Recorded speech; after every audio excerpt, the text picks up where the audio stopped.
주옵소서. 맡겨주신 사명을 기쁨으로 감당하게 하시고 새해를 계획하는 과정에도 지혜를 허락하여 주옵소서. 모든 부서와 예배 모임마다 성령님께서 함께 하시어 주님의 뜻이 이루어지기를 원합니다.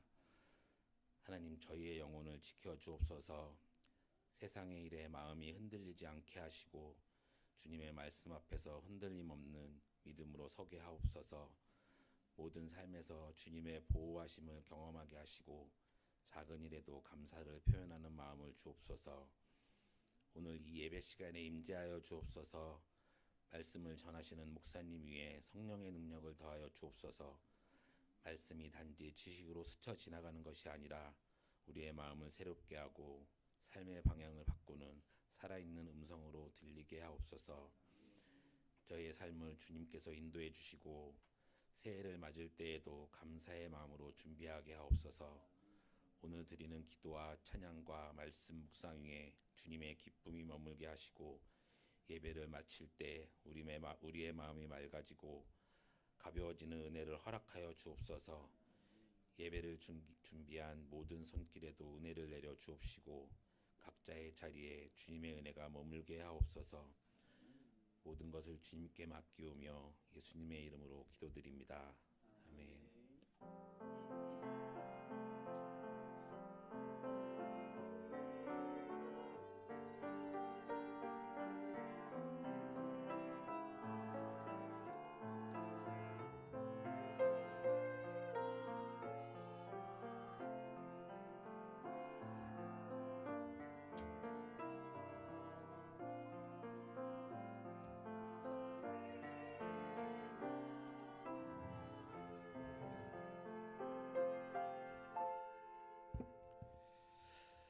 네, 자리에 앉으시겠습니다. 오늘 이 시간에는 조도영 목사님께서 나오셔서 하나님의 열망, 성전된 삶이라고 하는 주제의 말씀으로 함께 말씀 선포합니다. 함께 많은 은혜 받으시기를 예수님으로 축복합니다.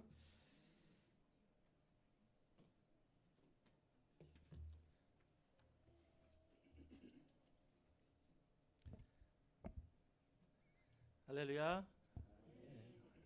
환영하고 반갑습니다. 제가 이번에 세미나 저희 갔다 왔잖아요. 리더들하고 갔더니 이렇게 인사하더라고요. 빛이 있으라. 한번 어색하지만 옆에 분들한테 한번 해보시게요. 옆에 분을 보시면서 빛이 있으라. 반대쪽 보시고 빛이 있으라. 네, 환영하고 축복합니다. 좀 밝아지는 것 같더라고요. 그렇게 하니까. 네, 그래서 너무 좋은 인사 같았습니다. 저희 교회도 할 수 있으면 너무 좋을 것 같아요. 이제 예배에 관련해서 한 번 더 말씀 나누고 싶은 마음이 있어서 이렇게 준비했습니다. 여러분 혹시 오랫동안 꿈꿨던 어떤 일이나 계획 같은 게 혹시 있으신가요? 어떤 일을 성취하시거나 어떤 것을 사거나 하는 어떤 장기적인 계획들을 갖고 계신 게 있으실까요? 제가 아는 어떤 친한 우리 같이 살겠던 목사님의 지인이 유럽 여행이 꿈이었대요. 어릴 때부터. 그래서 직장을 다닐 때부터 오랫동안 계속 저축을 하고요. 계속해서 유럽에 대한 어떻게 지리라든지 고향이라 어떤 박물관이라든지 이런 것들을 막 살펴보고 검색을 하고 준비를 오랫동안 해서 거의 10년 가까이 준비를 해가지고요. 나중에는 모든 직장을 다 정리하고 돈을 들고요. 차를 자기가 타던 그 소형차를 배로 보내가지고 그 자기 여비를 아끼려고요. 자기 차를 배로 보내서 유럽에서 그 차로 유럽 순회를 하는 실제로 그런 친구가 있었대요. 그래서 처음에는 잠깐 1, 2년 하고 돌아올 생각으로 갔는데 처음에 3년이 지나고 유럽 여행을 다 끝나고 나서요. 지금은 세계 여행을 다니고 있대요. 그래서 그렇게 자기 꿈을 가지고 이렇게 열정적으로 자기 인생을 즐겁게 살아가는 사람을 보면서 야, 저 사람의 열정이 참 대단하다 이런 생각들을 해본 적이 있는 것 같습니다. 그런데 제가 성경을 보니까요. 하나님도요. 아주 오래전부터 가지고 계셨던 계획이 하나 있어요. 그리고 그 열망을 하나 가지고 계시고 있습니다. 그게 뭐냐면 바로 하나님의 성전을 세우시는 거예요. 하나님의 임재가 함께 하시는 그 성전, 그 계획은 아주 오래전부터 구약 때부터 가지고 계셨던 하나님의 계획이고 열망이셨습니다. 그래서 출애굽하시고 하나님께서 하나님 백성들을 출애굽시켜가지고 홍해를 건너고 시내산에 도착해서 모세가 그 시내산에 올라가서 하나님을 대면하잖아요. 40일 동안에. 그리고 그때 하나님께서 모세에게 명령을 하세요. 뭐라고 말씀하시냐면 출애굽기 25장 8절에 이런 말씀이 있습니다. 내가 그들 가운데 머물 수 있도록 그들에게 내가 머물 성소를 지으라고 해라. 그래서 성소, 성막을 하나님께서 양식을 딱 주셔서 사람들이 하나님이 임재하실 수 있는 성소를 만들게 합니다. 왜 만들게 하셨을까요? 하나님께서 왜 만들게 하셨을까요? 네, 예배하려고. 하나님께서 하나님 백성들 가운데 머물러 계시면서 하나님 성소 가운데서 하나님 백성과 함께 만나시려고 하나님께서 성소를 만드시고 그런 계획을 계속해서 갖고 계셨던 거죠. 그런데요, 구약 성전은 하나님이 거하실 처소는 아니었어요. 신구약 전체를 봤을 때 구약의 성막이나 성전은 하나님을 만나는 장소이긴 한데요, 하나님이 거하실 처소로 의도되신 게 아니에요. 무슨 말인가? 솔로몬이 고백했던 성전을 건축하고 나서 완성하고 나서 봉헌하면서 건축했을 때 고백하는 기도가 나옵니다. 이게 역대하 6장 18절로 19절 말씀인데요. 이런 말씀이 있습니다. 하나님이 참으로 함께 사람과 함께 땅에 계시리이까 보소서 하늘과 하늘들의 하늘이라도 주를 용납하지 못하겠거늘 하물며 내가 건축한 이 성전이 오리이까 이렇게 말을 합니다. 고백하는 거죠. 그리고 이사야 선지자가 하나님께서 이사야 선지자에게 이렇게 말씀하십니다. 여호와께서 이와 같이 이사야서 66장 1절부터 2절 말씀인데요. 여호와께서 이와 같이 말씀하시되 하늘은 나의 보좌요 땅은 나의 발판이니 너희가 나를 위하여 무슨 집을 지으랴 내가 안식할 처소가 어디랴 이렇게 말씀하세요. 하나님은 분명히 사람이 지은 성소에 임재하시긴 하지만 하나님이 영원히 거하실 처소로 하나님께서 의도하신 게 아니라는 거예요. 하나님이 계신 곳 하늘이 하나님의 보좌고요. 땅은 하나님의 그냥 발판밖에 안 된다는 거죠. 이 넓은 땅도. 그러니까 계속 말씀드린 것처럼 구약 성전은 하나님이 거하실 처소는 아니었어요. 그러니까 모형인 거예요. 모델하우스 같은 거죠. 진짜는 뭐냐? 진짜는 지금 나옵니다. 구약에서부터 하나님은 하나님 백성을 성전을 삼고 거기 거하기 원하셨어요. 구약 때부터 하나님이 이스라엘 백성들을 출애굽 시키셔서 성전을 삼고 거하실 것을 계속해서 계획하고 말씀하셨는데요. 어떻게 나오냐? 출애굽 때 하나님께서 홍해를 가르시고 이스라엘 백성들이 건너가게 하셨어요. 그리고 어떻게 됐죠? 이스라엘 백성이 지나고 나니까 애굽 군사들이 쫓아 들어왔어요. 하나님께서 물을 다시 접으시면서 거기 있는 모든 군사들이 다 수장됐습니다. 그러니까 하나님 백성들이 막 기뻐하면서 하나님을 찬양하는 노래가 나와요. 그게 출애굽기 15장 17절로 18절 말씀인데요. 이렇게 나옵니다. 눈으로 한번 보시겠어요? 출애굽기 15장 18절 말씀인데요. 주께서 백성을 인도하사 그들을 주의 기업의 산에 심으리이다. 여호와여 이는 주의 처소를 삼으시려고 예비하신 것이라. 주여 이것이 주의 손으로 세우신 성소로소이다. 여호와께서 영원 무궁하도록 다스리시도다 하였도다. 하나님께서 이스라엘 백성들을 출애굽하셔서 그 당신의 백성들을 하나님께서 원하시는 기업의 땅에 심으실 거라고 말씀하시면서 이는 주의 처소를 삼으시려고 예비하신 거라는 거예요. 여기서 한번 보시면 이 주의 처소, 이 성소가 중요합니다. 이스라엘은 이제 막 하나님께서 은혜로 출애굽시키셨어요. 홍해를 이제 막 건넜어요. 그래서 기뻐하면서 찬양하는데 그 당시 지금 성전이 있어요, 없어요? 성막이 있어요, 없어요? 아직은 없을 때예요. 성전도 없고 성막도 없을 때예요. 그냥 지금 막 출애굽해서 광야 항복판에 들어와 있는데 하나님께서 뭐라고 그러시냐면 이는 주의 처소를 삼으시려고 예비하신 것이라 이렇게 사람들이 고백하는 거예요. 그럼 무슨 말일까요? 하나님의 임재가 함께 하시는 공동체를 세우시려고 하나님께서 그들을 인도하여서 탈출시키신 것을 사람들이 알고 있었어요. 그게 하나님의 의도라는 걸. 그래서 그걸 노래하는 거예요. 찬양하는 거죠. 보면 그 다음 절에 보시면 주의 손으로 삼으시려고 주의 손으로 세우신 성소로소이다 이렇게 나옵니다. 주의 손으로 세우신. 나중에 성소를 누가 세워요? 근데 하나님 이스라엘 백성들 또 모세 통해서 사람들이 자기 손으로 세운단 말이죠. 그런데 여긴 누가 세웠대요? 네, 하나님의 손으로, 주의 손으로 세우셨다는 거예요. 그러니까 우리가 지금 예상하는 성전이라든지 성막이는 아니라는 거예요. 하나님이 자기 손으로 세우셨던 처소, 그게 뭐예요? 하나님 백성이라는 거죠. 하나님 백성을 하나님 두고 말씀하시는 거죠. 하나님이 주의 손으로 세우신 처소, 하나님이 함께 하시고 영원히 다스리시는 그 나라가 되는 그 처소, 누구냐면 바로 이스라엘 백성들, 하나님 백성들인 거죠. 하나님 백성이 하나님이 그토록 서소를 삼으시려고 했던 그 처소가 바로 하나님 백성인 거죠. 그럼 오늘날로 따지면 사실은 우리예요. 특별히 시편에 보면요, 시편 114편 1절부터 2절 말씀인데요. 이건 중요하니까 한번 같이 읽어보겠습니다. 시편 찾아보실 수 있을까요? 114편 1절로 2절 말씀입니다.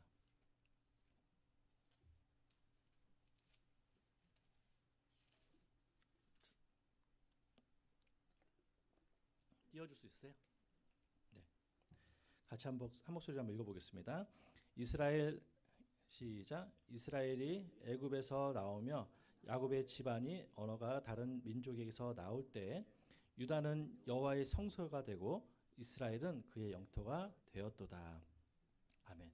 지금 같은 비슷한 얘기를 시편에서 지금 하고 있는 거예요. 그런데 뭐라고 그러냐면 이스라엘이 애굽에서 나오며 야곱의 집안이 언어가 다른 애굽 땅에서 나올 때 하나님께서 어떻게 하셨냐면 유다는 여호와의 성소가 되고 이스라엘은 그의 영토가 되었다.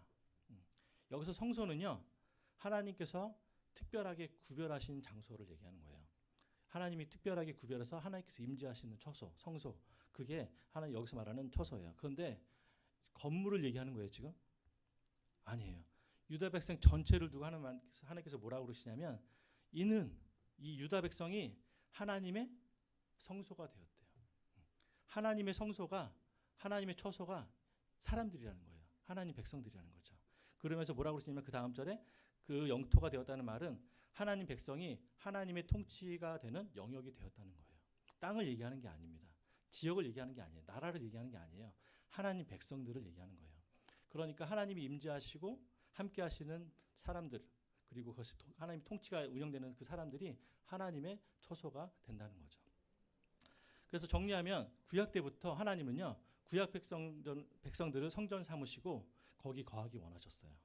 하나님 백성을 성전 삼으시고 영원히 함께 하시면서 다스리기 원하시는 것, 이게 뭐예요? 하나님의 계획이셨고 열망이셨던 거죠. 건물이 아니라 하나님 백성들, 그 가운데 거하기 원하셨던 거죠. 저희가 30대 중반쯤 되니까 제 친구들이 캠핑을 많이 다니더라고요. 애들이 어리니까 애들하고 같이 이제 캠핑을 다니는 거죠. 그래서 막 비싼 장비도 사고 가족들하고 재밌게, 저도 한번 따라서 한번 가본 적도 있는데 재밌고 정말 즐거운 시간이 되더라고요. 근데 그 장비가 아무리 비싸고 아무리 재밌어도 거기서 영원히 거하는 사람이 있나요? 캠핑장에서? 어디로 돌아가요, 결국에는? 집으로 돌아가요. 네, 텐트가 아무리 좋고 캠핑이 아무리 좋아도 결국에는 집으로 돌아갑니다. 그러니까 구약 성전들, 구약 성막은요, 그냥 텐트를 비유하는 거예요. 네. 진짜는 뭐냐면, 집 같은 진짜는 뭐냐면 하나님 백성인 거죠. 하나님 백성. 하나님이 진짜 임재하시기 원하시는 성전은, 텐트는 텐트가 아니라 하나님 백성이라는 거예요. 하나님 자녀들. 이것이 하나님께서 거하기 원하시는 백성인 거죠. 집인 거죠. 그런데 이거를 신약에 들어오잖아요. 그럼 더 명확하게 나옵니다. 신약에 보면 우리가 하나님의 성령이 거하시는 성전입니다. 이렇게 나와요. 우리라는 것은 하나님 백성들, 또 하나님의 교회를 얘기하는 거죠. 성경을 보통 이렇게 해석할 때 보면, 신학교 와서 배우면 신약을 토대로 구약을 이렇게 이해하는 경우가 많아요. 반대도 있겠지만 신약을 토대로 구약을 이해합니다. 그러니까 신약은 약속이 성취가 된 거고 구약은 뭐예요? 약속을 주신 거잖아요. 네. 그러니까 약속을 보면 약속의 성취를 보면 약속의 내용이 무엇인지 더 선명하게 볼 수가 있는 거예요. 그러니까 신약을 보면 하나님 백성을 성전 삼고 거기 거하기 원하시는 하나님 의도가 더 명확하게 드러나 있다는 거죠. 그래서 신약 성경에 보면 하나님께서 성령께서 우리 하나님 백성들에게 임하시는 두 가지 성전이 이렇게 나오는데요. 지금 읽었던 고린도전서 3장 16절 말씀입니다. 다시 한번 제가 읽어드릴게요. 고린도전서 3장 16절. 너희는 너희가 하나님의 성전인 것과 하나님의 성령이 너희 안에 계시는 것을 알지 못하느냐. 이렇게 나옵니다. 공동 번역에 보면 이렇게 나와요. 여러분은 자신이 하나님의 성전이며 하나님의 성령께서 여러분 안에 계시다는 것을 알지 못하십니까? 이렇게 물어봐요. 그리고 고린도전서 6장 19절에도 비슷한 말이 또 나오는데 너희 몸은 너희가 하나님께로부터 받은 바 너희 가운데 계신 성령의 전인 줄을 알지 못하느냐. 너희는 너희 것이 아니라 이렇게 나오거든요. 근데 비슷한 말처럼 보이잖아요. 그런데 이 말이 한국말로는 비슷한데 원어적으로는 조금 의미가 달라요. 고린도전서 3장 16절에서 너희는요 복수예요. 복수. 그러니까 하나님의 교회를 얘기하는 거예요. 하나님의 백성들이 모여 있는 그 교회 사람들, 그게 복수기 때문에 교회로 얘기하는 거고요. 고린도전서 6장 19절은 여기서 너희 몸을 할 때 너희는 단수예요. 그러니까 성도 한 사람 한 사람이 뭐예요? 하나님의 성령이 거하시는 성전이라는 거죠. 그래서 신약 성경에 의하면 성도 개개인 한 분 한 분들 그리고 성도들이 모이는 우리 모임이 교회가 하나님의 성전이 거하시는 성령이 거하시는 성전이라는 거죠.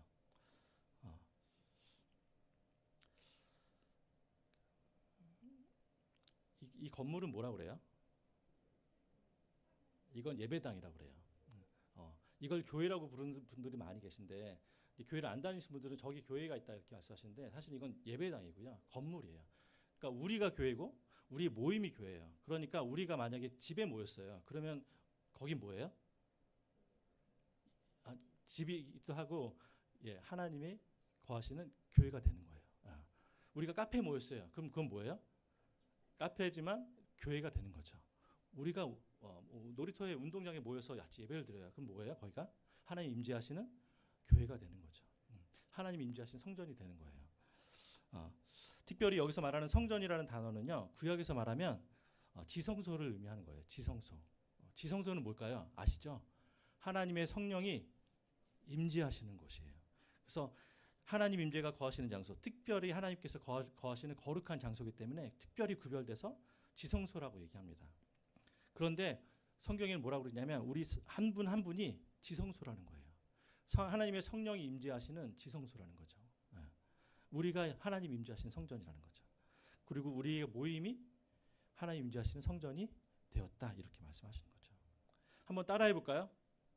나는 하나님이 임재하시는 거룩한 성전입니다. 우리 교회가 하나님이 임재하시는 거룩한 성전입니다. 아멘. 네. 교회는 건물이 아니고 예배당이고요. 우리가 교회입니다. 우리 가운데 하나님께서 하나님의 성령을 부어주시고 함께하시고 임재하시는 거예요. 아멘이세요? 네. 그래서 고린도후서 6장 16절에 보면요, 이 구약 성전에 대한 예언이 성취됐다고 이렇게 나오는데요. 한번 읽어보겠습니다. 고린도후서 6장 16절 비슷한 말씀인데요. 이렇게 나옵니다. 한번 띄워주시면 하나님의 성전과 우상이 어찌 일치가 되리요? 우리는 살아계신 하나님의 성전이라. 이와 같이 하나님께서 이르시되 내가 그들 가운데 거하며 두루 행하여 나는 그들의 하나님이 되고 그들은 나의 백성이 되리라. 아멘. 네. 이거를 세번역이라는 번역본으로 제가 한번 읽어드릴게요. 하나님의 성전과 우상이 어떻게 일치하겠습니까? 우리는 살아계신 하나님의 성전입니다. 그것은 하나님께서 말씀하신 바와 같습니다. 내가 그들 가운데 살며 그들 가운데로 다닐 것이다. 나는 그들의 하나님이 되고 그들은 내 백성이 될 것이다. 이 말은요, 사도 바울이 우리가 하나님의 성전입니다라고 하면서 그 하나님께서 구약 성경에 있었던 성경 구절을 인용하면서 이렇게 말해요. 내가 그들 가운데 살며 그들 가운데 다닐 거며 나는 그들의 하나님이 되고 그들은 내 백성이 될 거야라고 하면서 이게 어디 거라냐, 자기가 말한 게 아니라 구약 성경에 있는 말을 자기가 인용했다는 거예요. 그래서 성경 연구하시는 분들이, 성경학자들이 이 구절을 찾아보니까 간주로 저희가 나오고 있는데 이렇게 나옵니다. 레위기 26장 12절, 출애굽기 29장 45절, 에스겔서 37장 27절 말씀인데요. 읽어드릴게요. 이런 말입니다. 나는 너희 중에 행하며 너희 하나님이 되고 너희는 내 백성이 될 것이라. 내가 이스라엘 자손 중에 거하며 그들이 하나님이 되리니 내 처소가 그들 가운데 있을 것이며 나는 그들이 하나님이 되고 그들은 내 백성이 될 것이라. 이렇게 이런 말들이 바울이 이 말씀을 인용해서 우리가 하나님의 성전입니다. 이 말씀이 지금 신약 시대 가운데 이루어진 거예요. 이렇게 말을 했다는 거예요. 근데 우리가 이제 구약 성경만 읽었을 때는 이게 이스라엘이 전에 세워진 그냥 성전 같다는, 그러니까 구약 성전, 예루살렘 성전을 얘기하는 것 같은데요. 바울은 지금 이 얘기를 다시 한번 빚어서 들어서 얘기하면서 뭐라고 말씀하시냐면, 네, 죄송합니다. 알람이 뭐라고 말씀하시냐면 하나님의 성전이 여러분이 되었다는 거 말씀하시는 거죠. 그 구약에 하나님이 우리 가운데 거하시고 임재하셔서 그 성전이 세워질 건데 그 성전이 지금 바울은 뭐라 그러냐면 우리가 그 성전이 되었습니다. 이렇게 고백한다는 거죠. 바울은 그렇게 설교를 하는 거예요.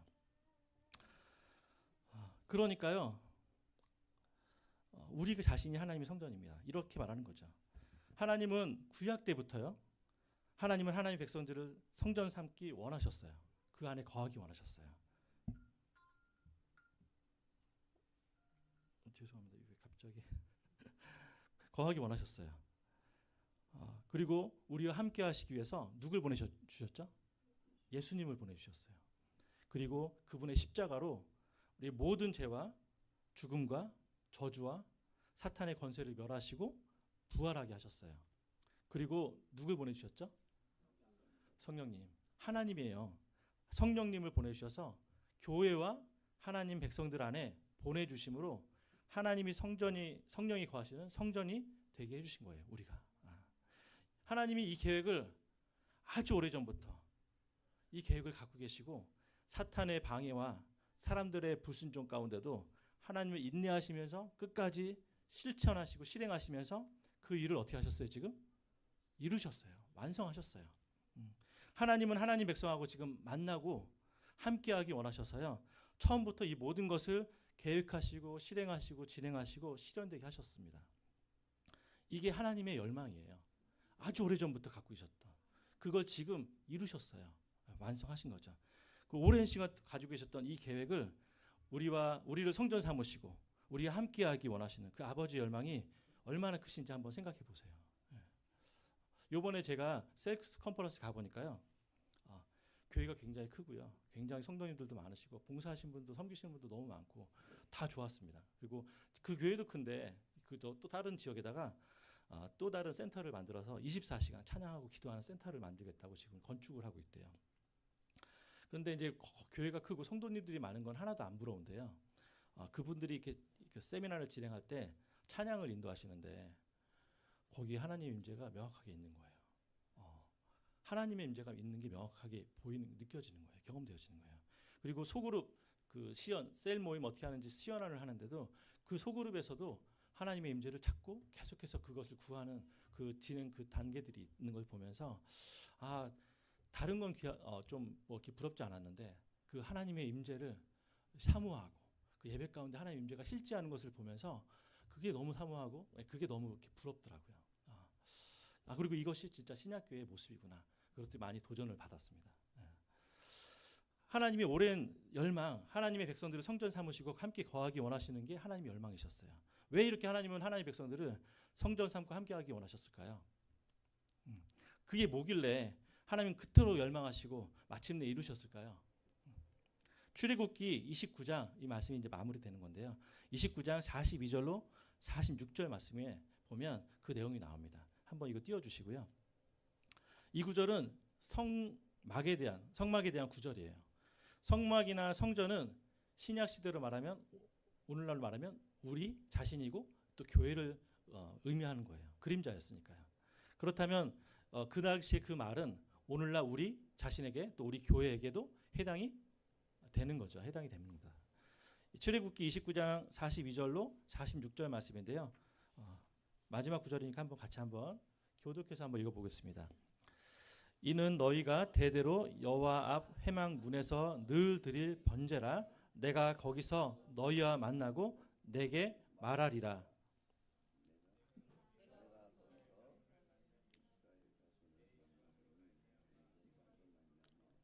네, 내가 그 회막과 제단을 거룩하게 하며 아론과 그 아들들도 거룩하게 하여 내게 제사장 직분을 행하게 하며 내가 이스라엘 자손 중에 거하여 그들의 하나님이 되리니 그들은 내가 그들의 하나님 여호와로서 그들 중에 거하려고 그들을 애굽 땅에서 인도하여 낸 줄을 알리라. 낸 하나님이 여호와니라. 아멘. 하나님이 어떻게 하시겠대요? 하나님 백성들을 성전 삼고 함께 하시면서 일어나는 일들을 하나님께서 지금 묘사하시는 거예요. 뭐라고 그러시냐면 하나님을 어떻게 하시겠다면 우리를 만나 주시겠대요. 한번 계속 성경을 띄워 주시면요. 하나님이 우리를 만나 주시겠대요. 그리고 어떻게 하시겠대요? 우리에게 말씀해 주시겠대요. 우리를 만나 주시고 하나님의 영광으로 임재하시겠대요. 임하시겠대요. 그리고 그 장소를 어떻게 하시겠다면 거룩하게 하시겠대요. 하나님이 우리 가운데 거하시고요. 우리 하나님이 되어 주시겠대요. 예. 하나님 우리 가운데 거하시면서 우리를 인도해 주시겠다는 게 하나님의 약속인 거예요. 하나님이 우리 가운데 임하시면 이런 일들이 일어난다는 거예요.